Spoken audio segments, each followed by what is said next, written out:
wabarakatuh. Saya Muhammad Firdaus ini mahasiswa kelas 4 mahasiswa kelas B semester 4 Pendidikan Bahasa Arab.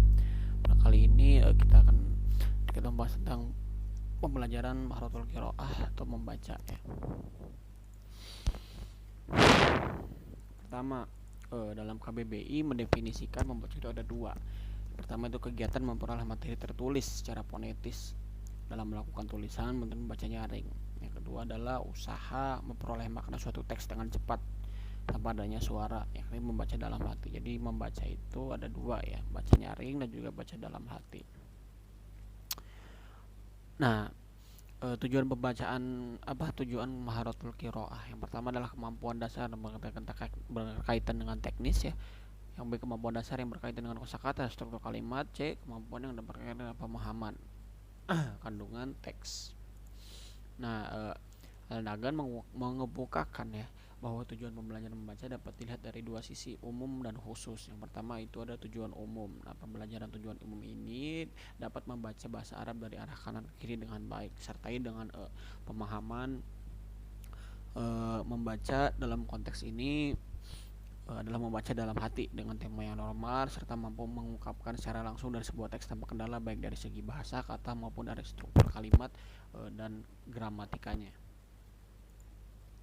Tujuan membaca secara khusus, siswa dapat mengaktifkan mengaitkan lambang tulisan dengan bunyi ujaran. Siswa dapat membaca sebuah teks dengan nyaring. Siswa dapat membaca teks dengan lancar.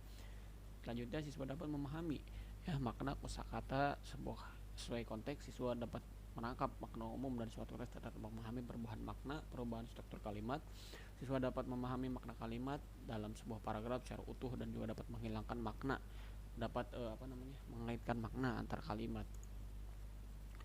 Lanjut, dan jenis-jenis qiraah. Yang pertama adalah membaca nyaring, qiraah jahriyah. Membaca nyaring keterampilan yang harus mendapat perhatian serius. Nah, kalau proses ini merupakan fondasi untuk mencapai semua kompetensi keterampilan membaca. Nah, metode pembelajaran membaca untuk pemula. Nah, membaca dari arti Pakal Drums dalam pembelajaran membaca terdapat beberapa metode yang muncul dan berkembang. Metode pembelajaran membaca untuk tingkat lanjut, al-makru, dan pembelajaran qiraah bagi siswa yang sudah bisa membaca lambang tulisan dan pengucapan baik di sekolah-sekolah. Nah, fase ini dimulai dari halakoh ke tingkat 3, yaitu siswa kelas 3 dan kelas 4 madrasah ibtidaiyah, juga sanawiyah, dan juga maupun aliyah. Nah, selanjutnya adalah evaluasi pembelajaran Maharatul Qiraah. Nah, untuk mengevaluasi kemampuan siswa dalam kemahiran membaca, tingkat pemula membaca dalam tadi Fakal Rums, kita harus mengacu kepada kompetensi dasar yang harus dikuasai siswa pada jenis membaca ini, sebagaimana telah diungkapkan telah diuraikan di atas, bahwa kemampuan dasar membaca jenis ini terdiri dari kefasihan pengucapan, kejelasan pengucapan, kesesuaian intonasi dan lain-lain. Mungkin itu saja yang dapat saya sampaikan. Kurang lebihnya mohon maaf. Assalamualaikum warahmatullahi wabarakatuh.